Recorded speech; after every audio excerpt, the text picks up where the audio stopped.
Good evening. We're continuing today our series, Psychology of the Mind and the Soul. Today will be lecture number 7.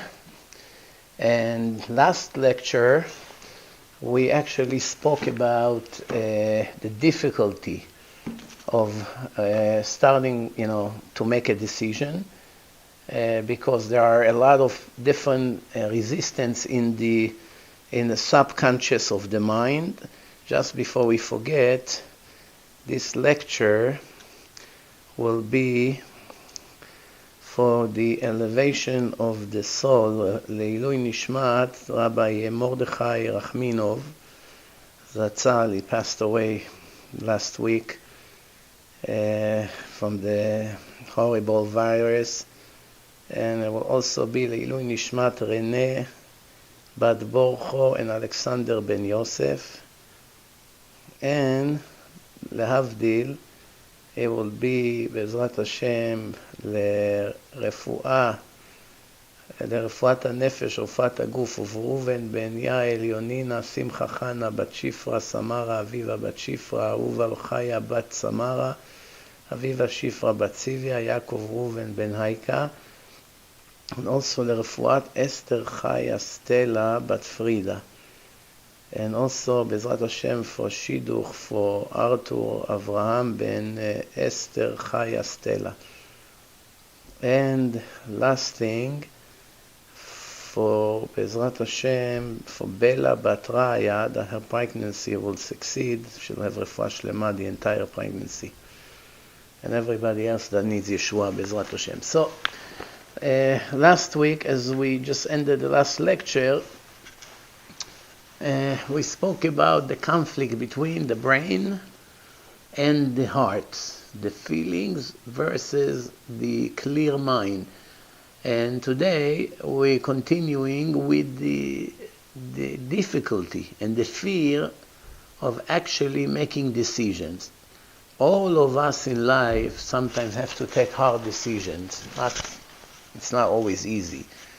Sometimes, because the decision is so hard, we would prefer someone else make the decision for us.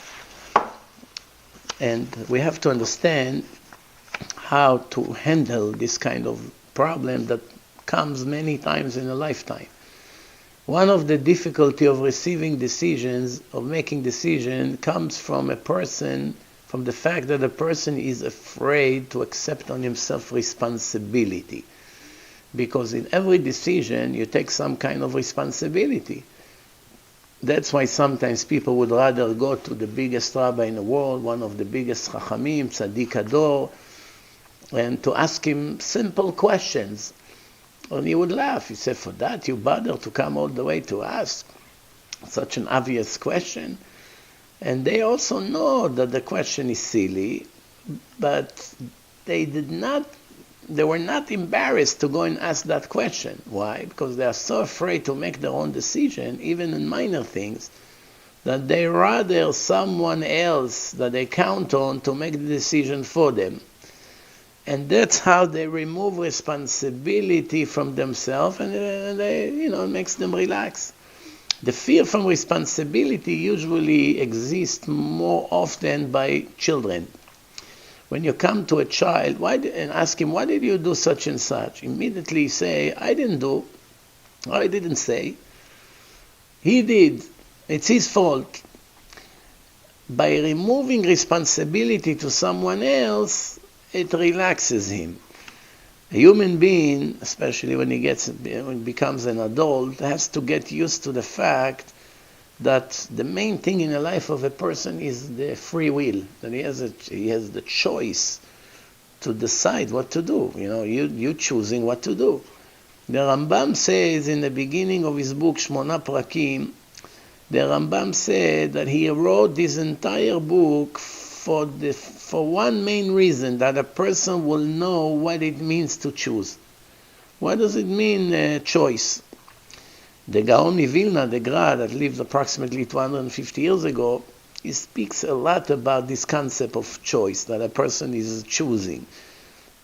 Rabbi Israel, in the beginning of his article, is basically speaking a lot about that the main foundation in a person's life is his choice, and the fact that he's able to choose. So there's no one argue about it, that the main thing that can tell the difference between human beings and animals is the fact that a person is choosing, but he can also choose against his own will, meaning he would prefer to do something else based on his desires, but he still chooses to do the right thing, even though he may hate it or feel terrible of doing it, but he knows that that's the right thing, that's the will of God, and he forces himself to do the right thing, which things like this doesn't exist by animals. People are not ready to accept on themselves decisions because they're afraid to rule. They're afraid.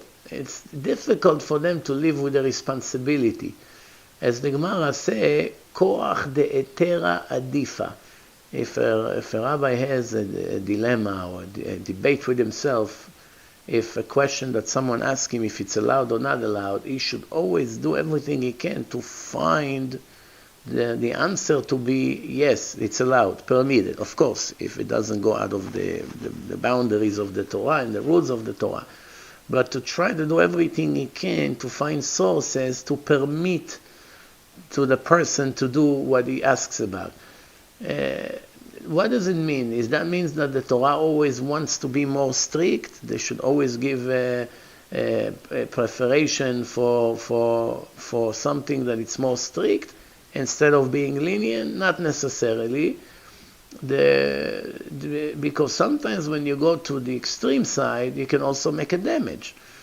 Like they say in Brisk, if, for instance, if someone in Yom Kippurim doesn't feel good, someone is sick on Yom Kippur, and he is strict with, I'm not going to eat. They tell him, but you're very sick, you need to drink, you're dehydrated, you must drink, it can be a life risk.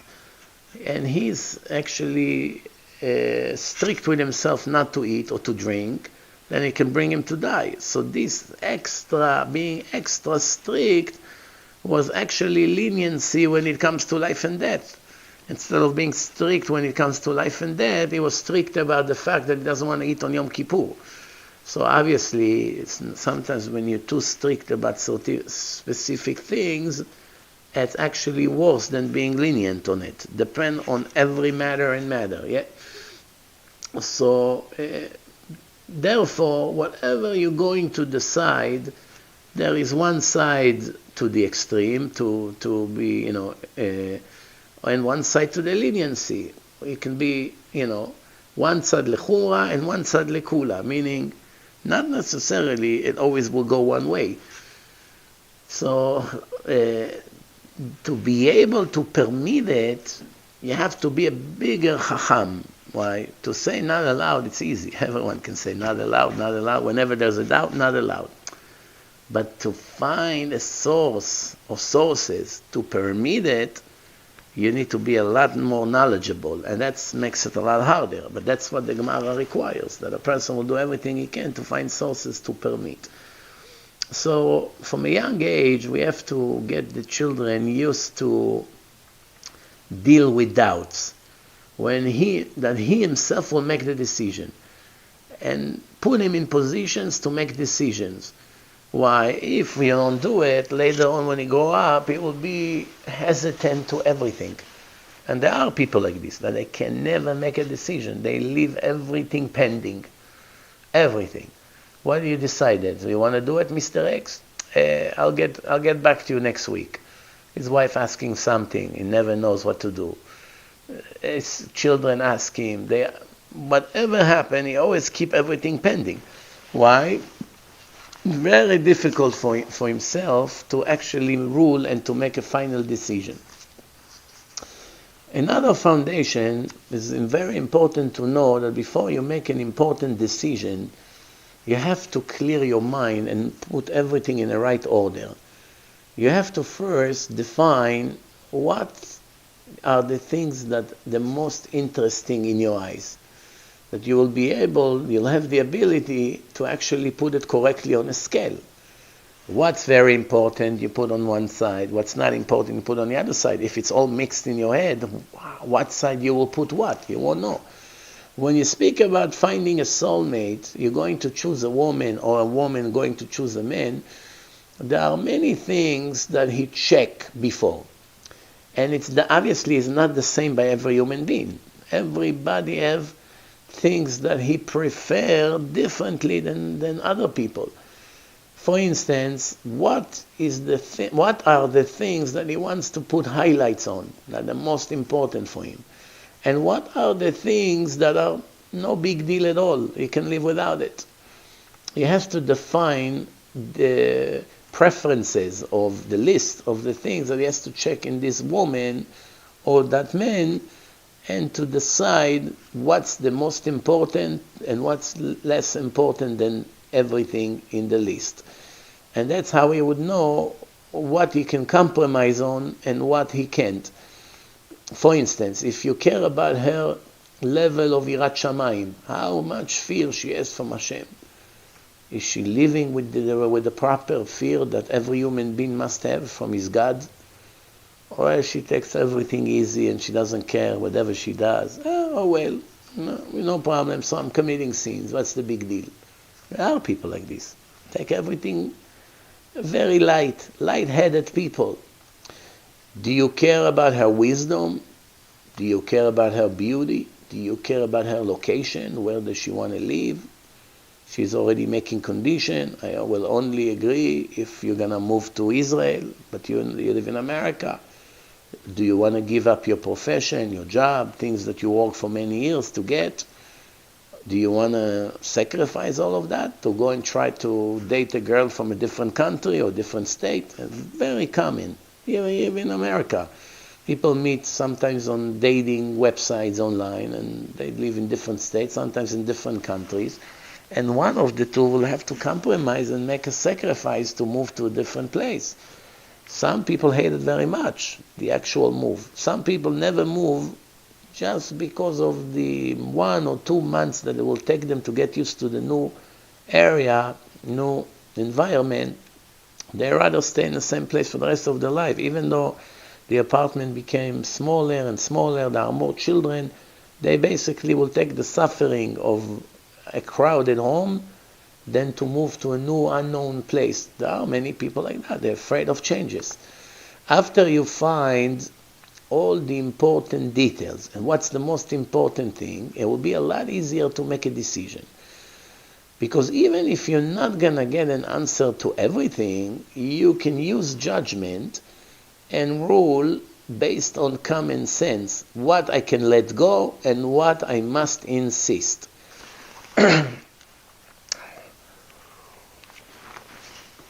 There was a case a week ago. Someone from Israel, he sent me an email. He's decided to get engaged to his girlfriend, and he is more religious than her. He is what they call in Israel dati leumi. It's needed Yamaka, the Zionist religious movement, and she is much more modern than him. Meaning, she's what they call traditional, probably half secular, half religious, or more secular. That's what I got from the impression that I got. So she already make him a list of conditions. One, she does not want a separate wedding. The maximum she's willing to do is a separate chuppah, meaning that the people will sit in different, men separately and women sit on the other side just for the chuppah. But when the wedding begins, the dancing begins, she does not want separation, nothing. She wants everyone to be mixed. That's one condition. Second condition, she does not want to send her children to a religious yeshiva. She wants them to go to a secular school. When you see something like this, then you get the impression this girl has obviously lots of trouble. For a religious guy to live with a girl like this already makes such conditions before they even get married. So I told them, look, you have to make a decision. Do you want a life that all the spiritual decisions will be made by your wife, or you want a life that you are the one who will make the spiritual decisions in the house? You have to decide.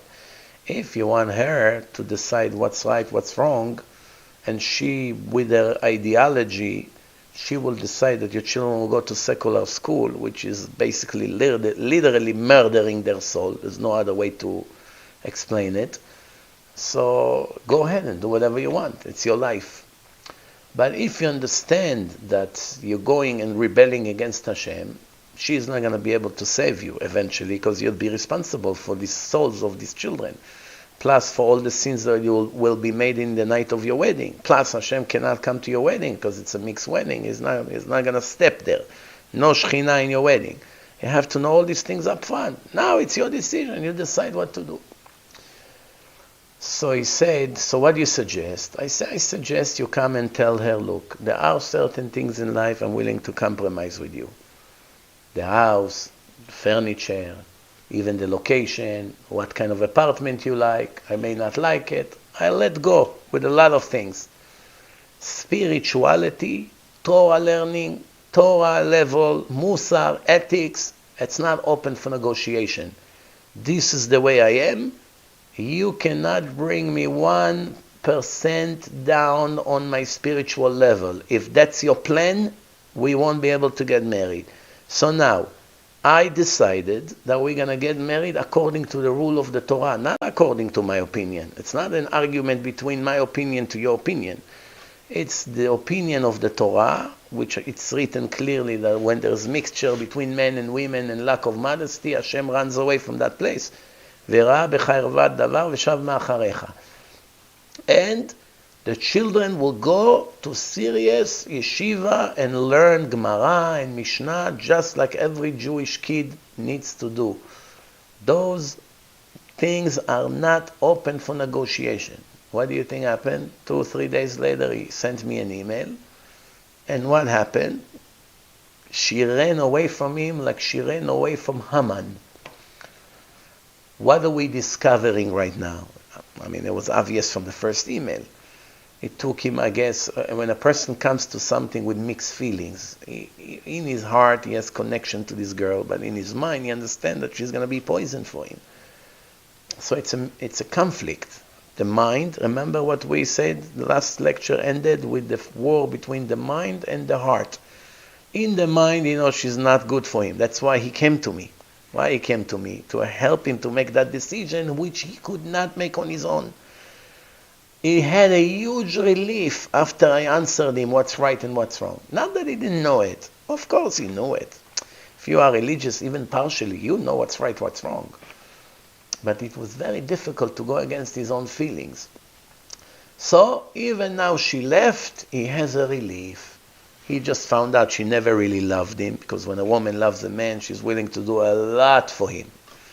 Even compromise a lot about spirituality and things that she didn't plan to do, such as modesty or a kosher wedding and stuff like that. And if she get up and leave, you have to check if there was any connection to begin with. But this is just one example of people that it's very difficult for them to make a decision. It's very difficult. So, after we make a list, what's the most important thing? Her beauty, her wisdom, her yirat shamayim, and the place of residence, where she would like to live. Then it will be a lot easier to make a decision. You can use your judgment based on the preferences. Sometimes, even when you don't have all the details, you still can make a decision based on the partial details that you have.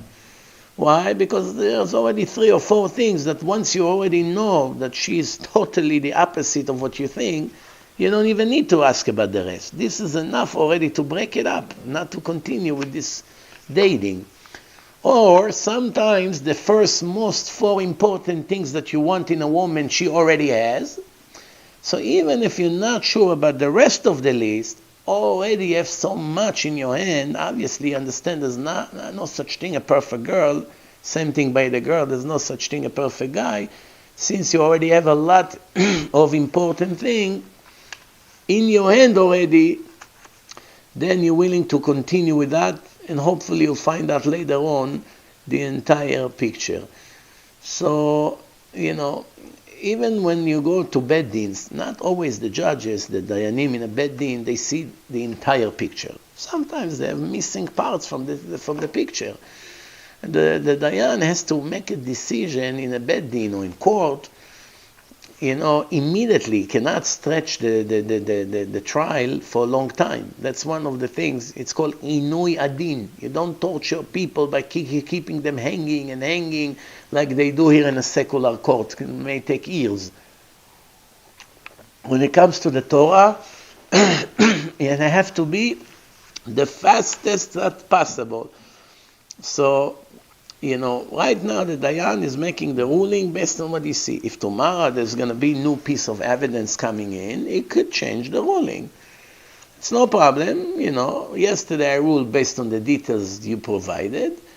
Now there's new evidence coming in, and we have to change the ruling. We'll change the ruling. Not the end of the world. We are human beings. We're not God. Only God knows everything. One more thing to know, important thing to know, you have to know yourself. A person has to know himself.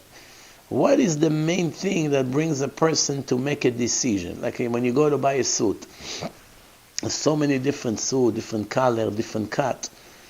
So you have to make a decision. You know yourself. What's the most important thing to you when you buy clothing? The beauty of the suit, the quality of the suit, how strong it is, meaning if it's going to get ripped fast or not. You don't have patience to come shopping again. One person only cares that the suit will be according to fashion, up to date. One person, main thing in his mind is the price, especially the stingy people. Oh, I hope they're not ripping me off. The entire time he thinks about what's going to be the final price.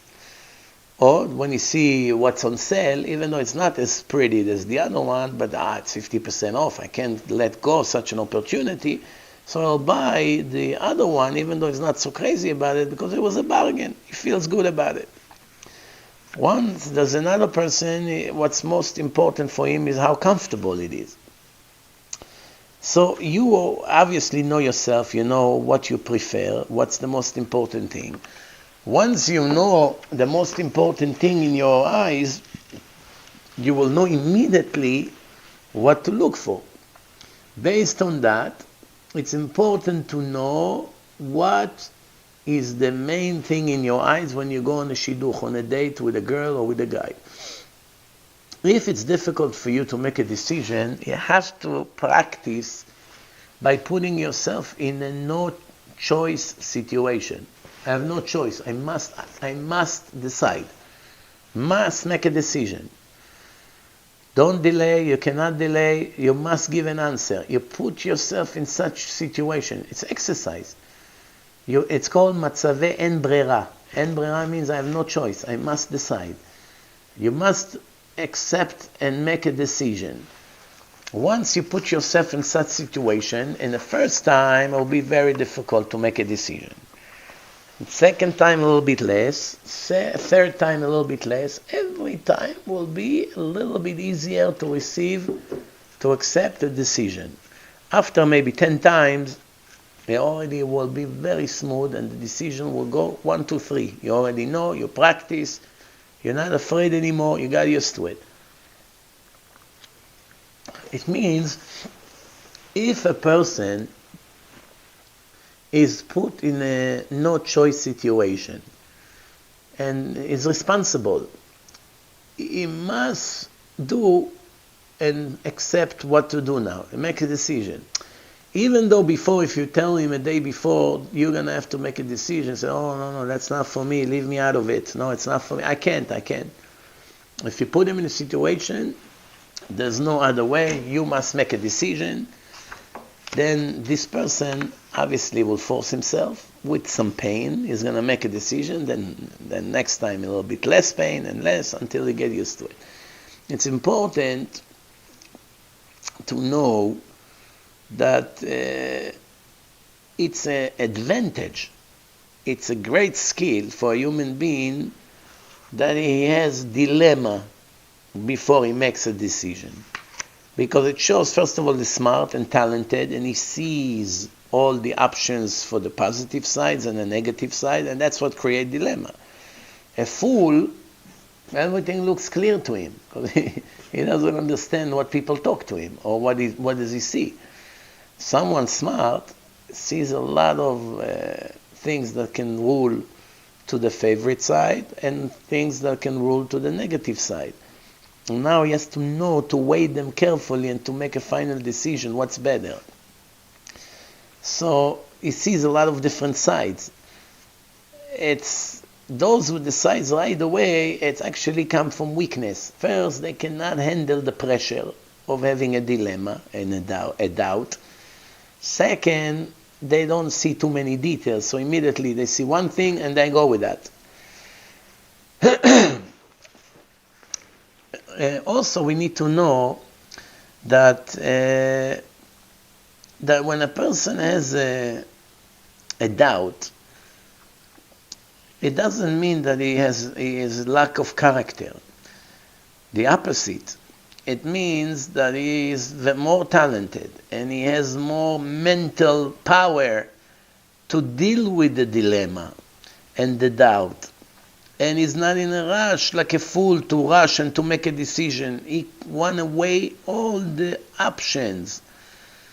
And then finally to rule what the final decision will be, which is very good. All the years, Rav Shach, which was the biggest rabbi, the head of Ponovich Yeshiva, helped us in many different things. He always helped, but he never made a decision for us. He always asked us to ask the Rebbe from Brisk and Rav Aaron Kotler, which was the head of Yeshivat Lakewood here in New Jersey. After the Rav Brisk and Rav Aaron passed away, then when he became the biggest rabbi, from now on he made all the decision. He ruled what to do. Why? Because there was basically nobody else. Those two that used to give the answers to all the questions, as long as they are alive, he ran away from ruling. Once he realized that those two giant chachamim passed, I have no choice. I must make the decision based on my Torah knowledge and life experience. So that's when he became ruler of all the decision, which is very interesting because it was the opposite of his nature. His nature was not to push his nose into people's business. I don't want to rule my opinion on what you have to do. But when you're such a big chacham, who else is going to do it? So he actually fought with himself and forced himself to rule against his own interest. Next, we have to know, as we say that many, many times in this series, there's nothing perfect when it comes to materialism. A person is not perfect. The only one that is perfect is Hashem himself. Everything else is subject to problem, have problem, So sometimes even after we make a decision, we still have doubts, difficulty. The difficulty not necessarily goes away. We still have dilemma. Did I do the right thing or should I rule the opposite? Did I have to go or I should not go? Did I have to give or I should have not given? Right? So if a person understands that there's no such thing 100% correct and 0% incorrect, or the other way around, there's always going to be things that justify doing it and things that actually making it not right. So when you put it on a scale, it's going to be 70 against 30, you're going to rule like the 70, the majority, right? In every good there is bad mixed, and in every bad there's some good mixed. So it's natural that after the decision you still have some doubts and, I don't want to say regret, but second thoughts. But that's not a decision. That's not a reason to cancel your decision. Just because the Yetzer Hara come and drill in your head, you should have not do it, you should have not done it, you should have not done it. Or you can still cancel, you can still call and cancel, call the whole thing off.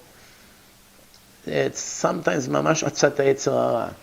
It's the advice of the evil inclination. Once you made a decision, after you consider all the factors, you should stick to your decision. Unless new things came up that you were not aware of at the time when you made a decision. the power to be complete with your decision and not to regret it, that's called koach ha'achna'ah, to surrender. In this case, surrender to yourself, or you surrender to the situation. This is what Moshe Rabbeinu had. Moses had a very big skill. What was it? He was a servant of God. Meaning, I cancel my authority, I cancel who I am. It doesn't matter how good I am, how great I am, it doesn't really matter. I am the servant of God. That's what the Torah called him in Numbers 12, verse 7. So the foundation, the concept of being a servant of God, that means a servant always dismisses his own opinions and his own will and interest and accept authority from someone that is bigger than him. In this case, it could be his boss, it can be his father, it can be his rabbi, someone that basically is in a higher status than him, and he receives from him orders, and he does not mix his own thinking and will and all these things at all in a decision. It's similar to, sometimes you can be a judge in a court. You have your own opinion. Let's say there's some criminals you despise a lot more than others, because through the trial you learn a lot of negative things about them, personality, what they do to people, but that's not the lawsuit right now. What he did to the neighbor, what he did to his ex-girlfriend, it's not actually a part of the trial right now. You have to focus on what he's being sued for. And the law allowed X amount of years in prison, now more than that. Let's say it's 4 years max. So the max you can give him is 4 years. You can mix your own will, which was up to you, would put him 10 years in prison. But you can't. Judges understand as what I want, as what the court ordered to give. The law, the Constitution. Same thing over here. There's one thing what I want, what I would like. As second thing is what God said, that's what has to be done. Obviously, the more pride you have, the more ego you have, the more difficult it is to surrender to authority, any kind of authority. Some kids from a young age, they don't listen to their teachers. They're troublemakers in school. Sit, I said. I'm not going to sit. Get out. I won't get out. Be quiet. He continued to talk. So why is it? From a very young age, they already have these problems, perhaps from past life. They die with this problem and they came back with the same problem and still have to fix it. That they refuse to take authority, not from the parents, not from anybody. Usually people like this eventually become criminals and ended in jail or dead or who knows what. Why? They'll never obey the rules. The rules for them is just knowledge. They have no intention to obey the rules. Not when they drive on the road, not when they're in a business, not the law of the land. They don't care about anything. Someone that dismissed his own opinion and feelings and become a faithful servant of God, surrender to God's will, when he himself would prefer to do the opposite of what God said to do, the more he does it, the more he gets used to surrender to the right thing, to the right decision. For instance, on Shabbat. If on Shabbat, now something happens, someone's life is in a risk, now you must break Shabbat to save his life, that's the rule. Emotionally, it's very difficult for you to start a car on Shabbat. You haven't done it all your life, or 20, 30 years since you became religious. You're very careful of observing the Sabbath. Now all of a sudden someone has high fever, and you have to start the car and take him, or to call an ambulance, meaning using a phone on Shabbat. Breaking Shabbat, even though in your mind you know 100% that's what the halacha say. I'm actually doing a mitzvah now, not a sin. That's what the Torah say you must do. It's not, oh, you allowed. There's a difference between must and allowed. Allowed if you want. You don't want, don't do. Must mean if you won't do, you will be punished. Why? Because you now actually were supposed to break the rules of Shabbat to save the life of this sick person or wounded person. So emotionally, it's very difficult for you. Even though in the mind it's very clear, you learn it many, many times in yeshiva, pikuach nefesh doche Shabbat. Emotionally, it's so difficult for you, you will do everything you can to avoid it. If you have another friend, you will begin to give him instruction. Go get my car, let's drive him to the hospital. Meaning, hoping that the other person will do it. Why? In the mind, you understand it's not a sin. It's a mitzvah. So why are you giving a mitzvah to someone else?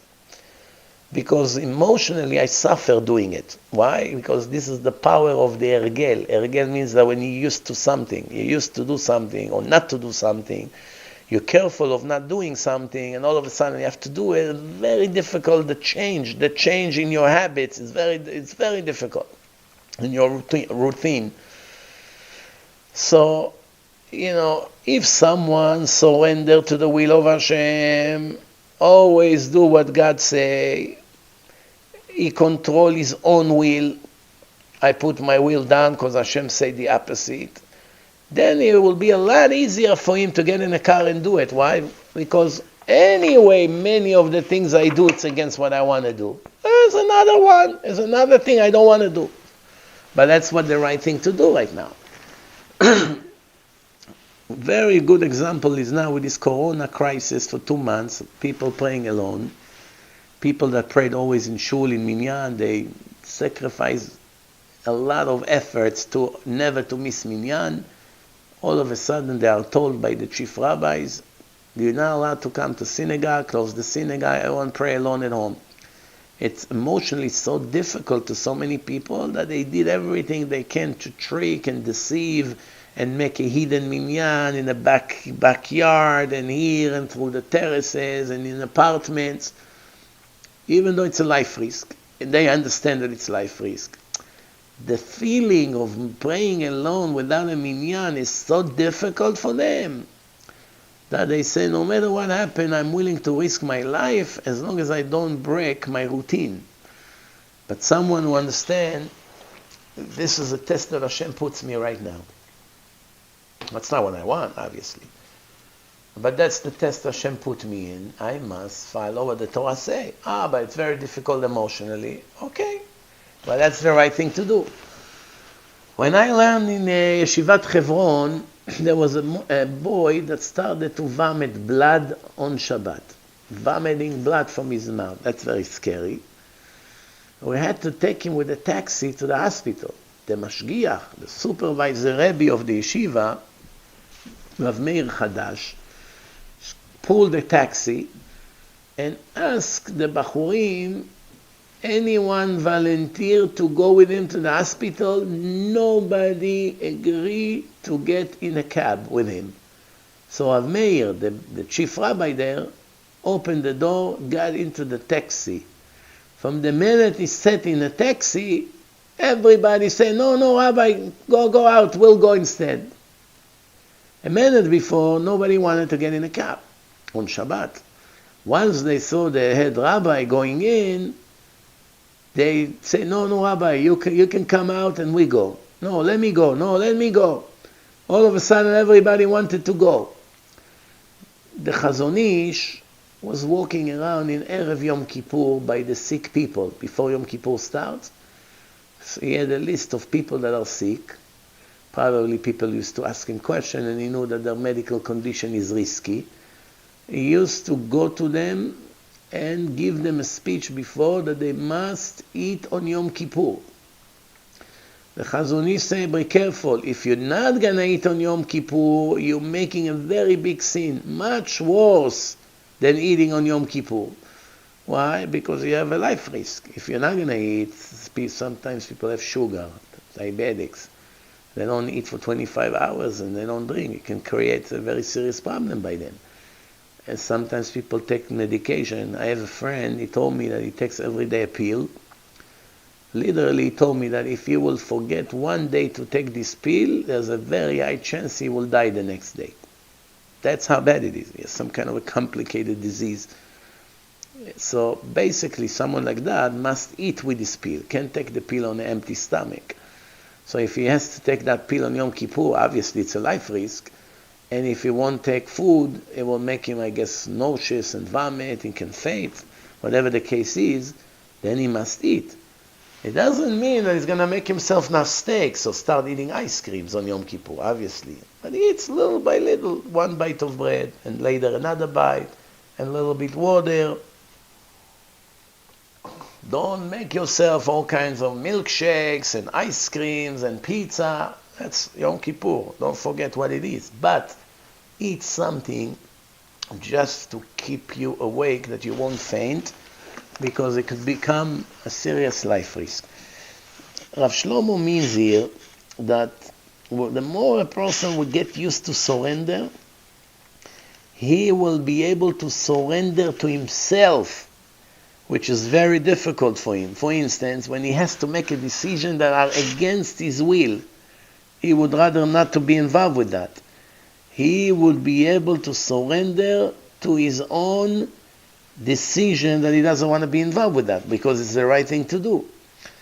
So it will be a person, the more he practices it, the easier it will get. We have to also know that a woman is not a chavruta. You have chavruta in yeshiva, you learn Gemara with.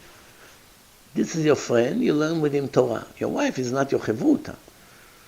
So, Rav Shlomo Wolbe, the big mashgiach, Rav Shlomo Wolbe, he wrote many books. The famous one is Alei Shur, and a book of Musar and Ashkafa. That was very big specialty by him. And he spoke in a vad, in a gathering, about shidduchim, about dating. And he explained that Bachurei Yeshiva, they have a wrong concept. They basically make a very, very big mistake, very common mistake. What's their mistake? That a boy expecting his future wife to be his chavruta, like the guy in yeshiva that argue with him and learn with him in the Gemara, that she will talk to him about the Gemara and about Rashi and about Tosfot and about Shulchan Aruch and the Musar books that he learns and read. A person has to know a husband and wife is not chavruta in yeshiva. A woman has her own world that she's busy with. Many different things interest her. Many different things that for him it's a waste of time, but for her it's a matter of life and death. The husband has to force himself to show interest to what's interesting to her, not to disregard it or dismiss it. At the same time, he cannot expect from her to sit with him for hours and discuss the Gemara and what's right and what's wrong, okay? In the Gemara. Usually women, they're more practical. They like basically things that are actually matter of actions, not just philosophy. So that's what the Torah say, Nashim has bina yetera, special extra wisdom, meaning that it's her head, her sechel, is practical, maasi. But just like between the boys, you have different kinds of types. Some boys are more practical, some are less. Some are more philosophers. Same thing by women, you have different types. Some are more talented, some are less. Some are more spiritual, some are less. Some women, they know Parashat HaShavua better than a husband. Everything she knows. She read it many times, Rashi, Ramban, Orach Chaim. She knows everything. She loves it. Some women read a lot of books, spiritual books, things, Ashkafa, all kinds of things. Some women are more busy with practical things, baking, cooking, cleaning, doing all kinds of things like that, shopping, going to the supermarket twice a day. Not so much into spirituality. But there is always something to learn from the woman, always.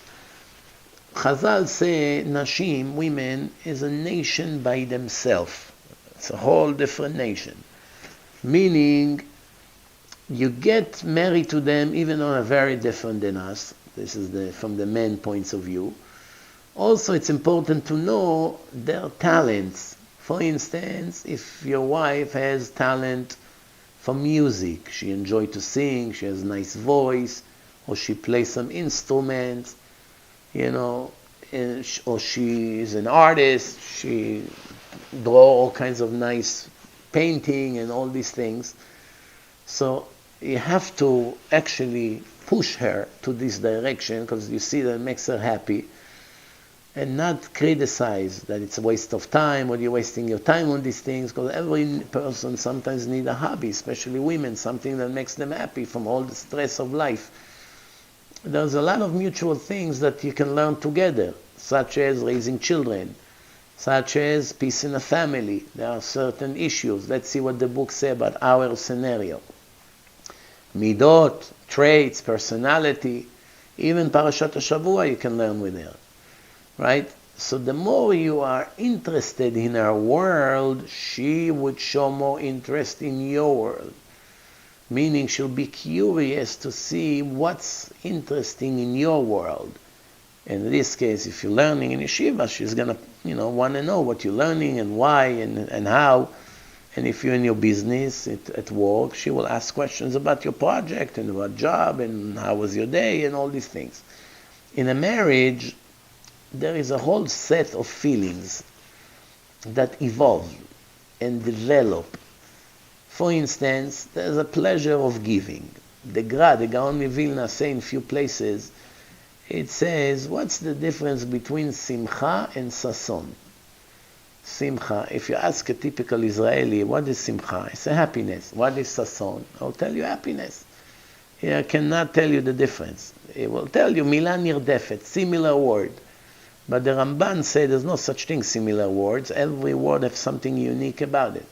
So the Gaon Mivilna says, sason, it's a higher level of simcha. Like we say, Sas anochi al imratecha kemotze shalal rav. David HaMelech say, I'm so anxious, happily anxious for your Torah, imratecha, Torah that you said, kemotze shalal rav, like finding a huge treasure. Right? In Tfilat Shachrit of Shabbat, we say, Smechim betzetam, sasim beboam. Right? Smechim betzetam, sasim beboam. They're happy when they go out. They have the sasim.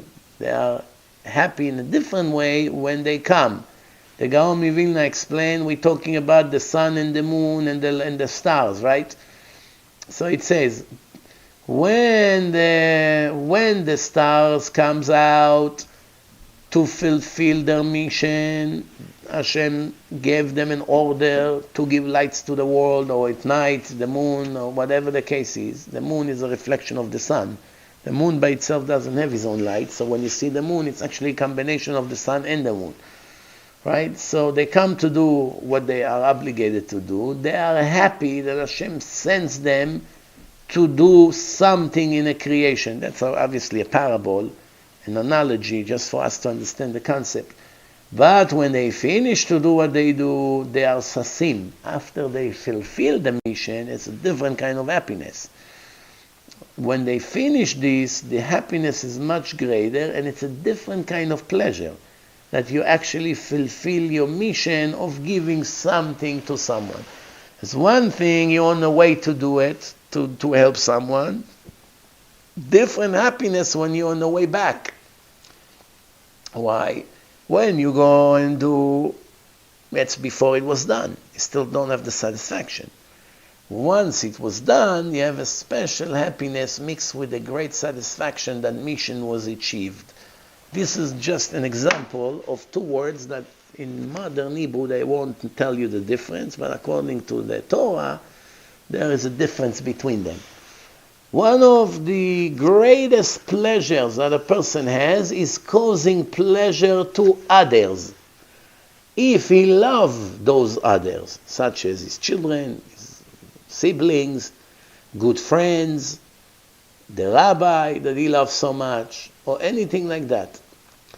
Obviously, we are not talking about a marriage, so between a man to his woman, it's a pleasure that evolved from the actual marriage. You got married, you have a plan to have a family, you want to satisfy your wife in all her needs, and your children with all their needs. And once you achieve this mission, that you are able to satisfy them with what's good for them and what they need, now what they want, sometimes what they want is bad for them. The children want bad things for them. Doesn't mean you have to run and give it to them. But what they need, the highlight on the word need, it gives a great pleasure to the man that is able to satisfy his wife in everything she needs and his children. Chazal, our sages, they taught us a lot about the character of the women. In marriage, you have to be sincere and you have to be considerate to understand the other, to understand her needs or his needs, and to satisfy them. This is the most important thing in a connection between a husband and wife. When you treat your wife, the most important thing is to be able to fulfill her needs, whatever she needs. That's why it's such an obligation that the Gemara say, the Gemara in Masechet Ketubot describe what you have to write in a Ketubah to guarantee the woman in advance that her needs will be satisfied, to release her from the tension. Because if she's worried, will I have a place to live? Will I have nice clothes to wear? Will I have intimacy? Whatever she likes, she wants to make sure that she's going to get. What kind of a relationship it is if she can't even have a place to be with her husband? You understand? It will be very difficult. So that's why it becomes such an obligation. I have to sign with two witnesses in advance. I had about a week ago a woman that sent an email complaining that every day her husband goes out with his friends. Every night. Comes from work, he's in a house for a short period of time, and he goes out. Every night with his friend. So I started to answer, I don't understand, who taught this husband how to be a husband? He obviously has no idea what does it mean to be a husband. He doesn't understand what marriage is. He doesn't understand what a woman is. He doesn't even know what he signed on a ketubah. So when I answered to her, somebody has to sit with your husband and teach him aleph bet of marriage and relationship, because he has no idea what he's doing. So she became offensive. She loved her husband so much, even though he mistreats her and doesn't give her any attention and every night leaves her alone and go with his friends. He still thinks he's single. But this is just to show you, when a woman loves her husband, even when he receives criticism from someone which is 100% correct, because she herself was complaining about it, it bothered her very much that I told her that somebody has to teach him the aleph bet of relationship. I don't know what bothered her more, if I was actually criticizing him, or to find out that she was so right, but she wasn't so sure that she's right, and I just made it clear to her that her claim is 100% right, and I have to refer him to Talmid Chacham that will sit with him and learn with him the basics, what he's allowed to do and what he's not allowed to do. The Baal Shem Tov, the founder of Hasidut over 200 years ago, always spoke about Emunah. Emunah was one of the main topics he spoke about. He said the Emunah has to be in the word Ir'ah. Ir'ah means fear. Ve'areta me'Hashem Elokecha. Irat Shamayim, fear from heaven. Ir'ah is also, if you play with the order of the letters, it's Re'yah. Yirah could be Re'iyah. Same 4 letters, just in different order. Re'iyah means to see, seeing, vision. The Emunah, you have to see it in a clear vision. Not something in my mind because I read a book or listened to a lecture. You have to see the Emunah on a hourly basis, every hour of your life. The student asked the Baal Shem Tov, Rabbi, why don't you pass to us the Emunah that you see? By you, obviously, you see the Emunah, you see it. It's not just something in your mind, you actually see it. It's in a higher level than us. Why can't you transfer to us what you see? So the Baal Shem Tov gave them a parable, a mashal. He said, a group of people sing and dance, very excited. One person walk in to the room and see all of them. He doesn't understand why they jump, scream, move. They said, wow, there's a bunch of crazy people here. Why? Because this person is deaf. He hears silence. So when a person sees a group of people moving and he doesn't hear anything, they make all kinds of jumping and this, and these people are not normal. If he could hear the way they sang and all that, then obviously he would understand what's going on here. But one, because he's deaf, he could not understand what's going on. So what does it mean? That there are some things that are subject to our senses, but you cannot transfer it the same sufficient way to someone else. What you feel and see in your senses, you see, you smell, you touch, not necessarily you are able to transfer to another individual that he will get it in the same strength. For instance, if you see wonderful view, beautiful view, lake, nice, trees, all kinds of colors, mountains, later you try to describe to your friend your excitement from the view you saw. He will never reach even 10% of your excitement. He has a little bit in his imagination. He imagined mountains, he imagined lake, but it's not real by him, because by you have the vision clearly in your mind.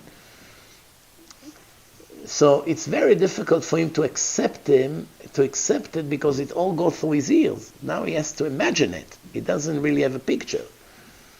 Same thing if you if you heard a nice song and you come to describe the song to your friend. Wow, I heard such a beautiful song. It was nice, quiet.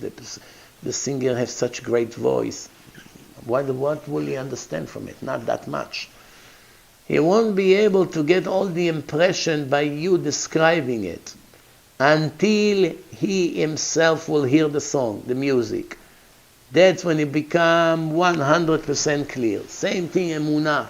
My emunah cannot be transferred to you in the same level. Everybody must reach his emunah to live it, to feel it, to see it from his experience in life. Besides all the learning, from watching what happens to him, all the miracles that happens to him every minute. You know, about 2 weeks ago, I had a huge miracle here. Huge miracle. But such miracle that, in my opinion, the chance that something like this will happen again is 1 to a billion, literally.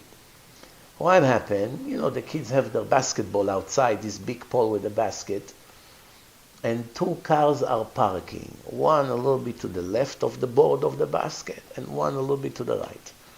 And that night it was very, very windy storm, a real storm, windy. And, you know, after a while, the basketball, they fill it up with water in the bottom to make sure it doesn't fall. I guess some of the water leaked, I don't know what. With the help of the wind, it fell forward, but it fell in such a way that it mamash was 1 millimeter, not 1 centimeter, not 1 inch. 1 millimeter from each car on both sides. It cannot be more precise. You could not push a piece of paper between that to the cars. In one car, they made a very, very tiny scratch. In the other car, nothing. If it would move 1 inch to the left, 1 inch to the right, it would fall on the wood, on the glass, break, makes it $10,000 damage on each car. To replace the wood and the wing of the car and the glass alone is probably $1,000. A disaster, take it to place, waste a whole 2-3 days until they fix it. So, why Hashem did it? I want you to see how every second of your life is all supervised and to be appreciated. So you understand that something like this cannot happen by itself. Obviously, there was a protection over here. And there are many, many things like this that happens in the life of a human being. I gave a recommendation to someone to make a diary. I spoke about it in one of my lectures. So she decided to make a diary, to write every day some things from her everyday life. After a few days already, she said, wow, it's such a great idea to write down all the things that Hashem did. One day you open the diary, you read a whole book. Wow, Hashem did this to me and that. If you don't write it down, most of what the miracles that He's done for you, you will not remember after a week even. You forget the dates, the details, you forget it completely. It's very interesting, speaking about miracle. If you remember, those who listens to me for years, I once gave a miracle that happened to me that I called Citibank, that they bounced one of the check even though there was money in the account. I spoke to a representative, I told him, look, the money is there, I don't know, it's some kind of a mistake by you. Yeah, you're right, sir, I don't know what happened, it's a mistake on the bank, no problem, we'll issue a letter to the person and apologize, we'll tell him it's not your fault. And now I've been speaking to him with a cellular phone until he came to the phone, until I had to explain to him what happened. It's already half an hour on the phone, drop call. The phone got disconnected. Oh my God, you have to start all over now from the beginning. What are you going to do? I called up Citibank again, press this, customer service.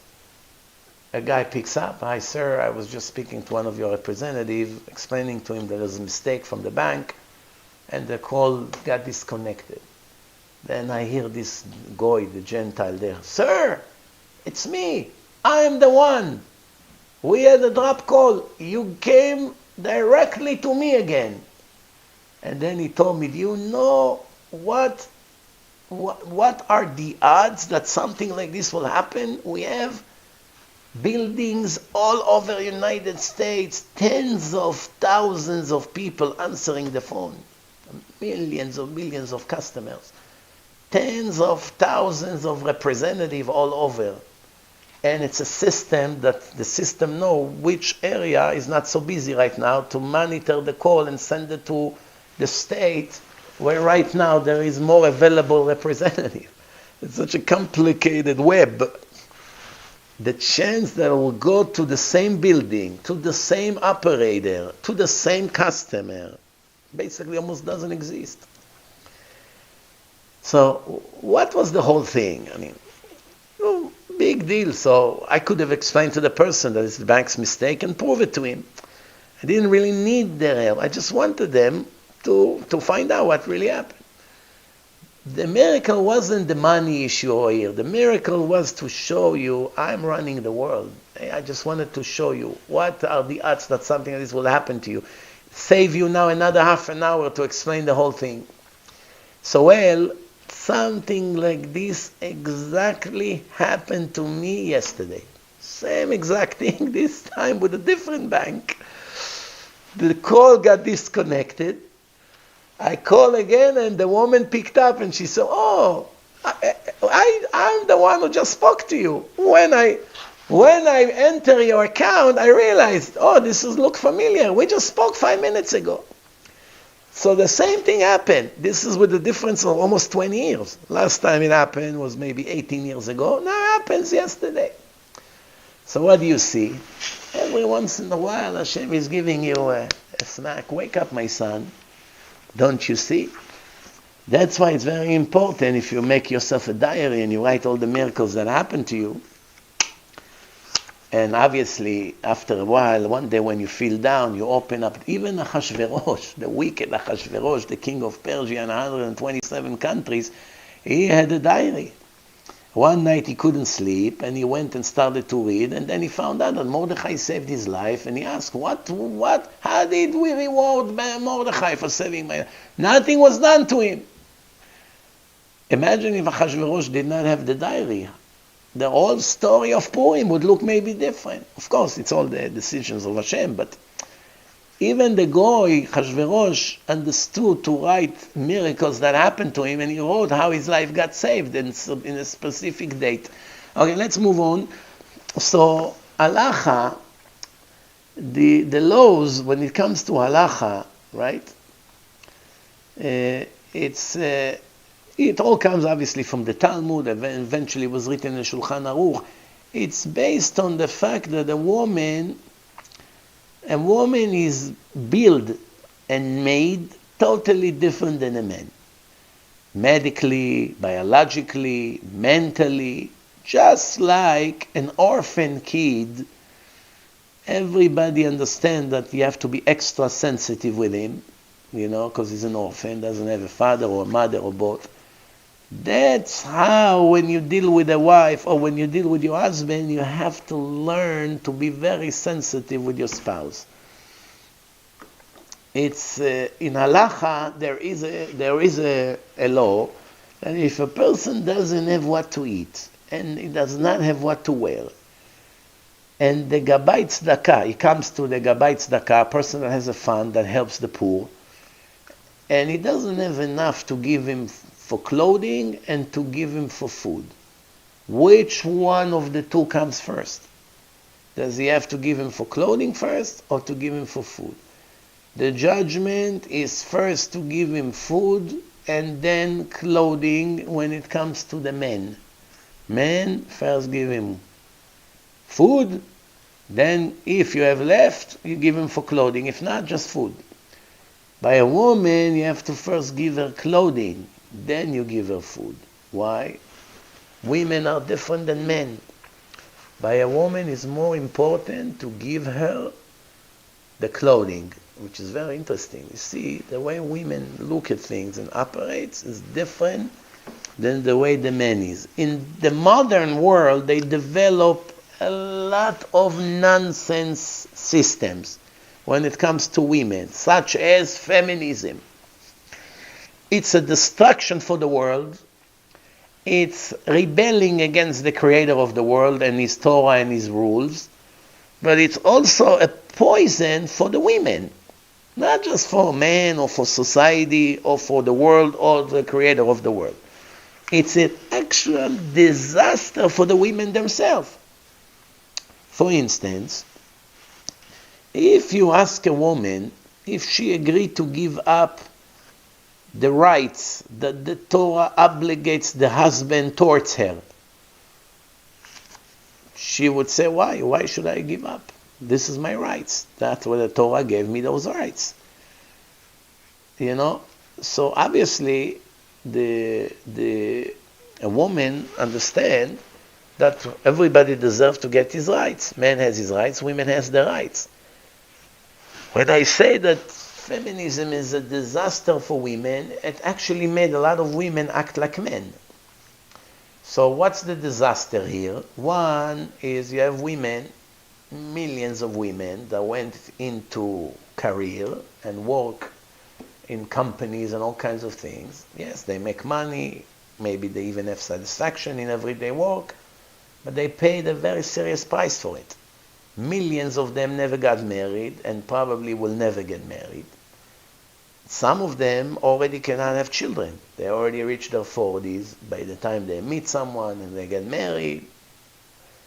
So today they found a way supposedly around it. Some women freeze eggs, hoping one day she'll get married. She'll be able to have those eggs and they put the seed of the man inside the eggs and plant it inside a wound, and eventually she'll be pregnant. First of all, not that many men would agree to go with a woman like this that automatically already is in an age that she cannot have children.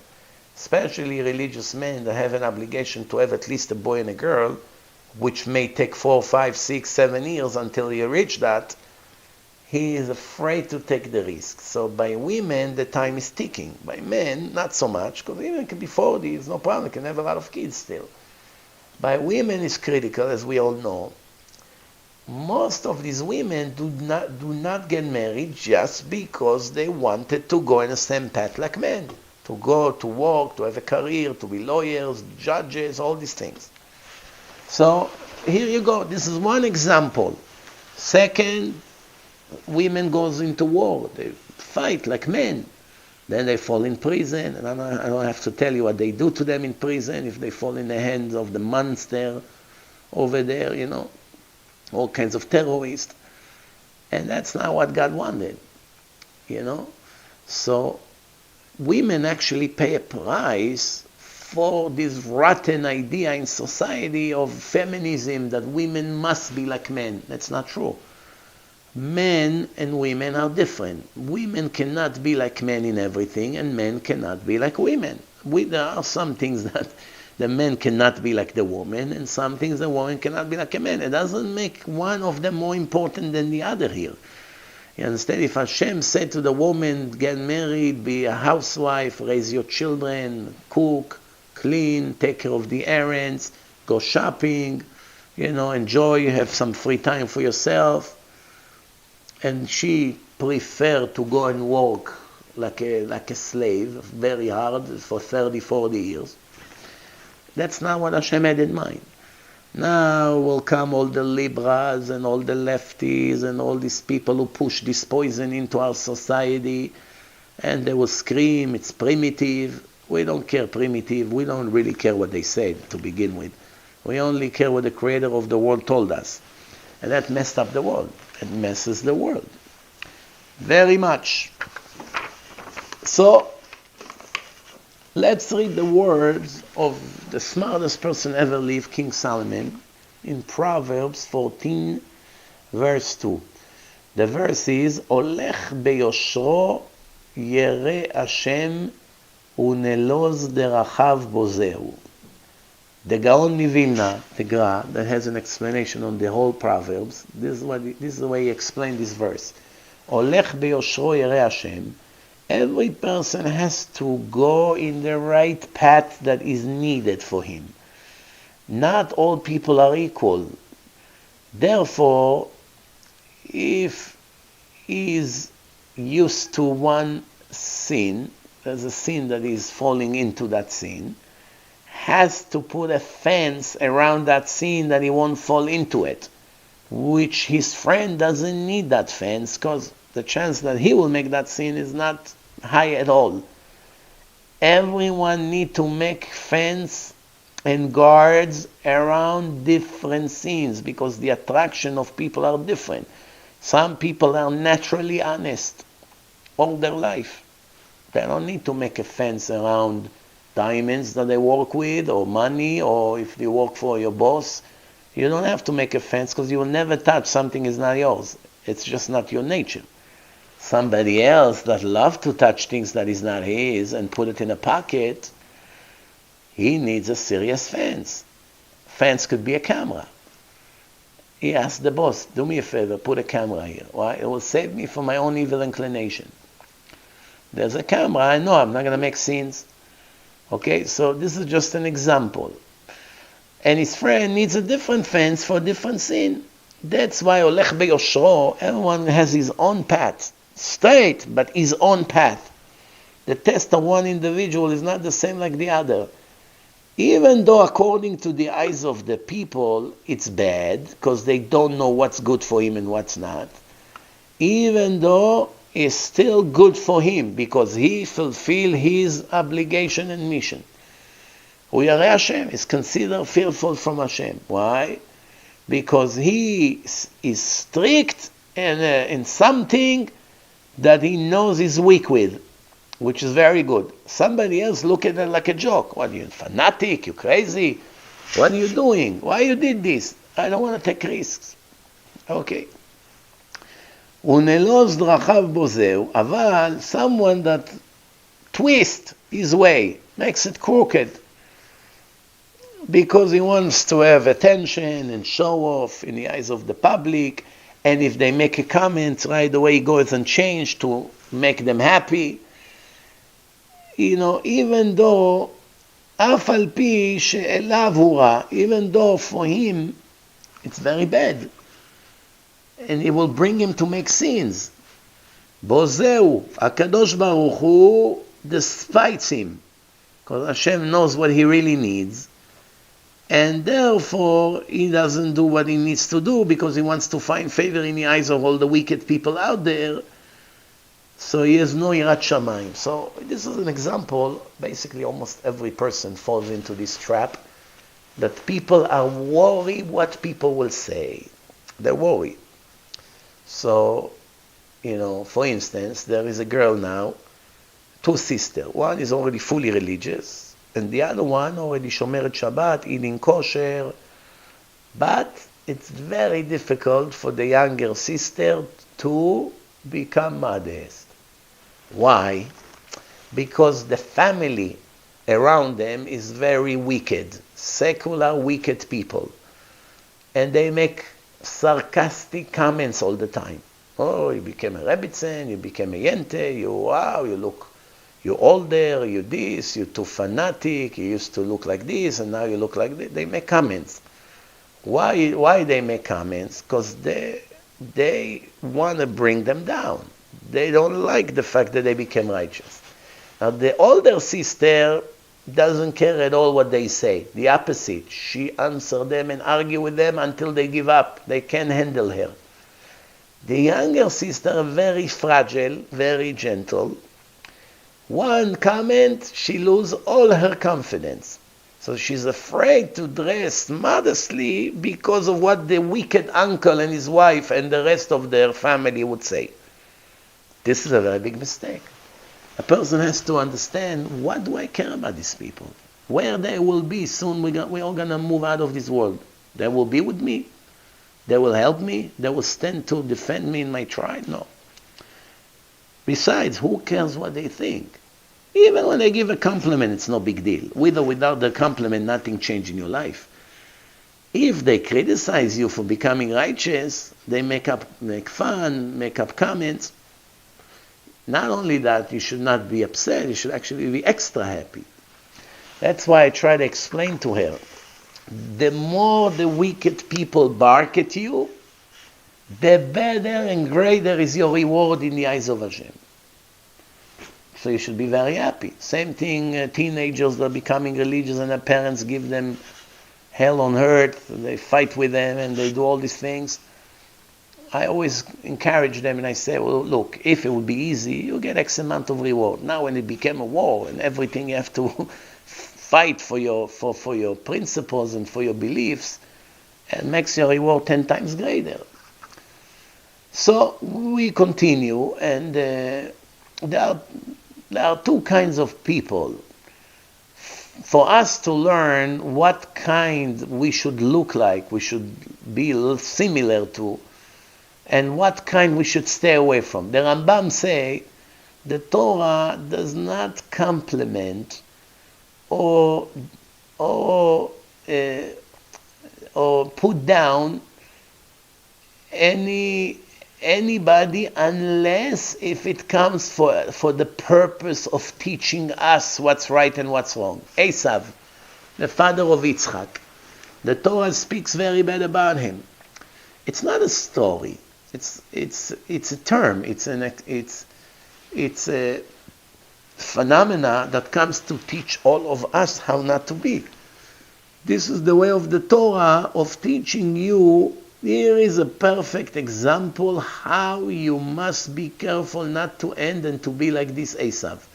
Same thing Bilam, same thing Lavan, all these wicked people, Paro, all these names in the Torah, we can care less about the specific individual. That's not what the main thing here. The main thing is that Lavan is that crook, and Bilam is a greedy person, I will do everything for money, and has the power to reach the highest level and to to know things about Hashem that no other Gentiles know, and at the same time he uses it only to do bad. And Pharaoh is the one who is full of ego and pretend that he's a god and is cruel, and everybody comes to teach about a specific problem in humanity. Yes, it's not just a story. You hear a story. No, it's what do you get from the story? Esav, addicted to this world, doesn't care about the afterlife, doesn't care about spirituality. Let me eat. I can't wait a second. Pour it into my mouth. Let me hunt animal and barbecue them. Let me make scenes. Let me get girl. This is Esav. The typical things that we find today, that people live like that, after their desire, striving for pleasure, no matter what the cost. This is another example. So each one of them shows you how not to be. Then you have Avraham Avinu, symbol of kindness, hospitality, devotion. Yitzchak, judgment, the truth. Yaakov, Torah, and many other things. Everyone, Yosef, modesty, watching his eyes, watching the Brit, Tikkun Brit. Everyone symbolizes something, one or two things for you to learn from. The most important thing between a man and a woman is how to behave to the woman. Chazal, our sages, taught us a lot about the woman. For instance, a woman, אין אישה מתקנה אלא בירך חברתה. It says in the Gemara in Megillah, page 13, translation. Jealousy of a woman is much more common than the man. The nature of women more is to be jealous with other women, what they got, all kinds of things their husband did for her, or she has children that are very good, or she has a good job, or she got some kind of a compliment, whatever the case is, or she cooks better. If you tell a woman about somebody, a friend, that she cooks so much better than her, it will bother her very much. Even if she's going to smile a fake smile, really? Wow, I'm happy to hear it. You know, the fake smile that you get everywhere you get in the elevator. How are you? How are you doing? Like they really care. So, oh, really? Wow, she's such a great cook. Yeah, I heard. Wow, good for her. Wow. And she's burning inside. She's just a good actress. Not everybody knows how to act. Some women right away, you see the smile get wiped out. Why? Because someone just told her that somebody cooks better than her. Men also have jealousy. It's not that they don't have. But by women, it's in a much stronger way. It's written in the Gemara, a person has to love his wife like he loves himself and respect her more than he respects himself. Love equally. Respect more than you respect yourself. What do we learn from here? That honor is more critical by the woman than even receiving love. Many times you will hear the woman complain, he doesn't respect me. He does not appreciate me. He always criticizes me. He puts me down. No matter what I do is not good. He doesn't remember my birthday. He never compliments me. He always compares me to other. So, what do we see from here? That not giving her respect, not honoring her, it's very, very painful for her. That's why the Torah told us it's so critical for a woman to receive a lot of love. But it's even more important to receive respect, acknowledgement, appreciation, compliments, praising her everywhere you can, protecting her when she has an argument with someone, even if she's wrong, to show that you respect her. Mechabda yoter migufo. Respect her more than himself. Right? Deziluta deiteta kashe mide gavra. Disrespect by women is harder than the disrespect of the man. We have to see what Rashi say. Rashi writes, Rashi did not translate literally that a woman deserves more respect than a man.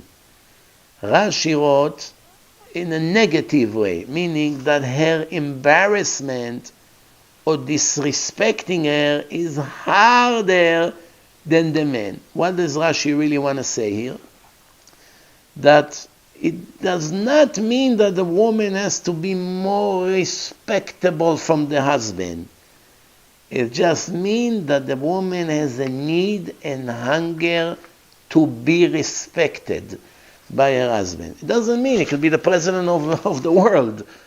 As long as she gets the respect she wants, it's fine. If she doesn't get it, problems begin. Some says, there's a comment here, some of the commentators, they say that even if the need of a woman would be stronger for love, some women are very thirsty for love and attention.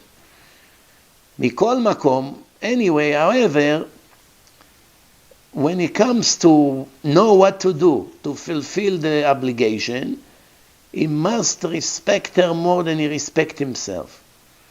Why? Because love, there is no way to love someone more than you love yourself. The natural love of a person is to himself. He doesn't want anyone to offend him, he doesn't want anyone to steal from him, he doesn't want anyone to insult him, he doesn't want anyone to hurt him.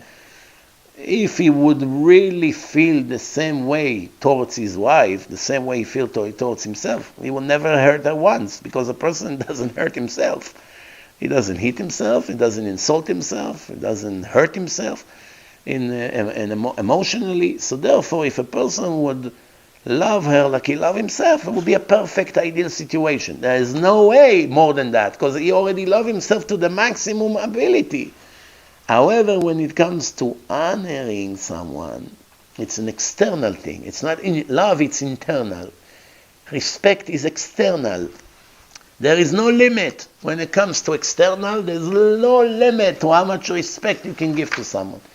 You can put a red rug, and you can put flowers for him, and you can make music for him, and people clap for him, and the more people come, there's more respect. There's no end to how much respect you can give a person. You can make miles and miles, people standing on the sides of the road, clapping, waving with signs.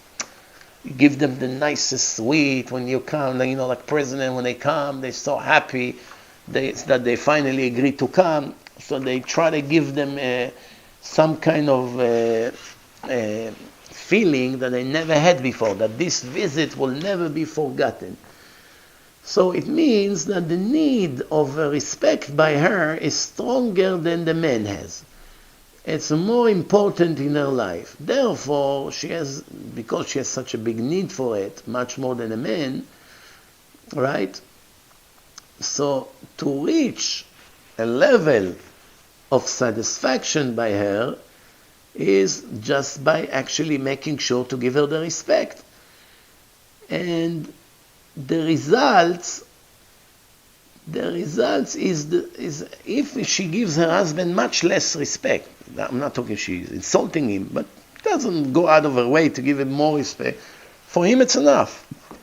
She can give him much less respect than he gives her, and they're both very happy. Because everyone got the amount of what they really need and how much they were thirsty, and they got it. And that's one person needs 1 glass of water, the other one needs 3.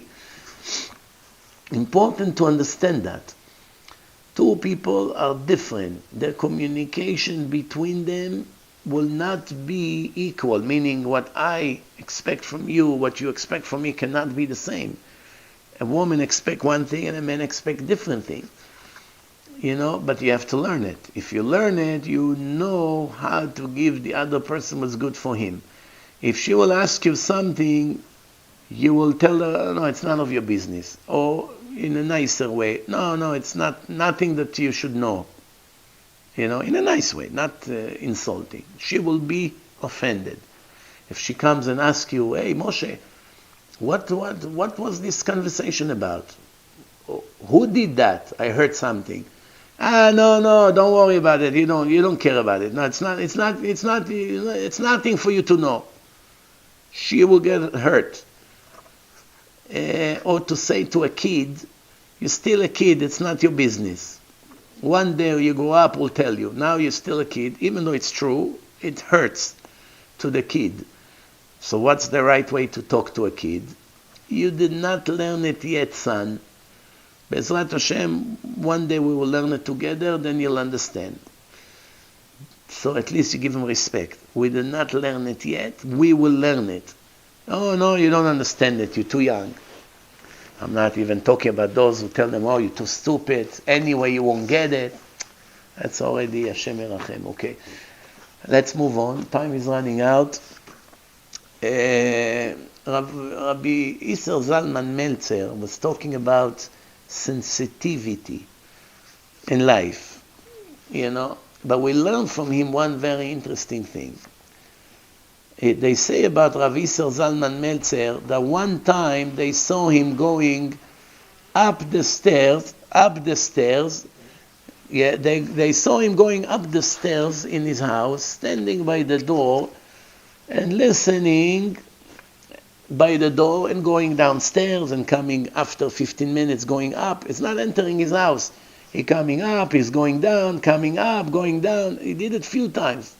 Somebody came to him and said, Rabbi, wow, what's going on? Why are you not entering your house? You came after a shiur, you're tired. So Rav Isser Zalman Meltzer say, I came home and I heard the cleaning lady, the helper, she's singing. If I go into the house, she will stop immediately because she knows she cannot sing next to me. This is a poor girl. I feel bad for her. How many things she has in life that makes her happy. If I go inside the house, I will prevent her the pleasure of singing. So he was willing to stay an hour outside, not to ruin her pleasure. And this is a stranger, a woman that works for them. So, and he was an old man and she was 16 years old. See, when someone is big, even the cleaning lady who comes to help and she leaves, he went up and down few times because he did not want to bother her to stop what she likes to do. Last thing for today, one time there was an argument between people in a board. There was an argument about the words of Rabbi Akiva Eiger. Rabbi Akiva Eiger was a giant chacham 150 years ago. The Rebbetzin, the wife of the rabbi, she walked in and she bought oranges and she put them on the table. And then she came again and she asked if they want anything else. Rav Isaac felt from the body language of his wife that it bothers her that no one is impressed by the oranges she cut and served. So he told them in the middle of the arguments between the rabbis, he say, do me a favor, she was still in the room, so he couldn't really say in front of her. So he say, it's written in a pasuk, v'aya im shamua tishmeu b'chol levavchem, b'chol nafshechem. He's bringing now parts from Kriyat Shema. Rabbi Isaac asked, if you ask a person to serve Hashem in a high level, b'chol levavcha v'chol nafshecha, with all your heart and all your soul, you have devotion to give your life for avodat Hashem, what does a person get in return? HaKadosh Baruch Hu gives him in return, v'natati esef besadecha li v'emtecha, I will give enough food for your animals to eat, meaning you're going to be able to eat those animals eventually, right? This is what he gets for devotion, some weeds and some grass. That's what Hashem gives. So Rav Isaac say, sometimes it doesn't really matter what you get. It matters who gives. It doesn't matter what you got. It matters who gave it to you. If it's an important person, even if he gave you a little thing, you get very excited. So he's talking to the rabbis. The rabbis now, they're clever. Why did he change the subject? So they got the point that he's hinting to them to eat from the oranges, even though they didn't care about the oranges. Because the Rebbetzin gave the oranges, he wanted her to be happy. That reminds me, we'll finish with a story, that there was one person here from Monsey, maybe, 15 years ago, something like that. One person that paid for Rav Eliashiv's the surgery. Rav Eliashiv was, 101 years old. Something serious happened to him. His life was in a risk. He's in Israel. They needed to perform an operation of Rav Eliashiv, and they needed a very special doctor from Columbia Hospital here. and they needed, the doctor charged for the surgery $1 million for the surgery, and they needed $5 million to put in escrows that all the equipment that the doctors and the nurses bring from America to Israel with themselves with the plane, that everything will return back to the hospital. So they have to put money, security, that everything will return, then they release the money. So that person was a very rich guy. He put all the money. He paid $1 million plus $5 million for the escrow. They brought their equipment, because surgeon likes to work with their own equipment. Comes to Israeli hospital, maybe things are different. They have to open the head, the brain. It's not something simple. So they made the operation, and Baruch Hashem, the life of Rav Eliashiv got saved. I was friendly with this guy at that time that paid for the surgery. I met him from mutual friends of us. One time I sat with him alone in his car, and he told me about the excitement, how he's thanking Hashem that he had the merit to pay for the surgery of the brain of the number one rabbi in the whole world, the biggest rabbi in the whole world. It's a great merit. So he told me that when Rav Eliashiv woke up from the surgery, Rav Eliashiv told him, "What can I offer you as a gratitude? Baruch Hashem, Hashem bless you. Money I cannot give you. What can I give you? I wish I have something to give you, for gratitude of what you've done for me." So he told me, I told him, "Rabbi, you don't have to give me anything. But can I ask you for one thing? One little thing." I said, "Yeah." He said, "I want your yarmulke. This yarmulke, how much it costs? $3. I want your yarmulke. Give me your yarmulke." So Rav Eliashiv took it off. He said, "Okay, give me yours, I'll give you mine." They exchanged the yarmulke. So I asked him, "Is this his yarmulke? The one he has on his head?" He said, "Are you out of your mind? I hide it in a safe. I only put it on Shabbat and on holidays. I don't want it to get ruined. I want to keep it for the rest of my life." Why? The yarmulke that was on the head that learned 22 hours a day Torah for more than 95 years and reached the highest level a rabbi can reach. This yarmulke was on his head while all the Torah was going in. 60 years he was sitting in one place in yeshiva from morning to night with some lunch break by the stand there. Everybody knew he's there, nothing will move him from there. Never missed a day. Devotion for Torah. He has this yarmulke for years on his head. There is someone actually made a film about him in YouTube. Went into his house and filmed the house in Yerushalayim. And if we already mentioned him, I'll finish mamash with another story about him. They brought his grandson to my cousin. My cousin is a big chacham in Yerushalayim. They said, "Rabbi, give him a blessing. This is the grandson of Rav Eliashiv." So he said, "Your grandfather is the number one person in the world, and you're coming to me for a blessing? It's insulting." He said, "Listen, I didn't come specially. I happen to be here, and they say you big chacham. What do I have to lose? Give me bracha." I say, "I'll tell you what, I'll give you a bracha in one condition." "What?" "Tell us a story about your grandfather that nobody knows. You have anything?" He said, "Actually, I can tell you something interesting. I now live with him for 4 months. I take out the garbage, I buy some grocery. 4 months I take care of his needs. I come, I sleep there, I come and go. I see what he needs. 4 months I'm there, he did not speak to me one conversation. Nothing. Because his mind is so much into the Torah, he doesn't realize I make noise, I come in, I go out. You have to see, he's in a whole different world. 4 months I'm with him. This is his grandson. Comes, bring him stuff. He doesn't even realize he's there. This is what it means. The body is here, but the mind is in a whole different world. There are people in this world, in our generation, that reach such level. Their soul is in heaven already from this world. They don't need to go to the next world to be in heaven. Heaven started for them right here. But how many people like this you have in the world? Not too many, unfortunately. Bezrat Hashem, we will have the zchut at least to be around people like this. If we're not going to be like that, at least to be around people like this. The more people will reach this level in our nation, the better it is. Bezrat Hashem, next lecture, which will be number 8, we will speak about people that trying to be too much strict in religion, and that's ruining their relationship with their wives. And that the most important thing in marriage is the personality traits between the husband and wife. It's all about yourself. If you fix yourself, you never have any problems. And all the principles that are coming from the Holy Book, how to prevent fights, how to know when to give in, how to put the ego down. This is a very critical lecture next time, Bezrat Hashem. Until next time, Baruch Adonai Le'olam, Amen ve'amen.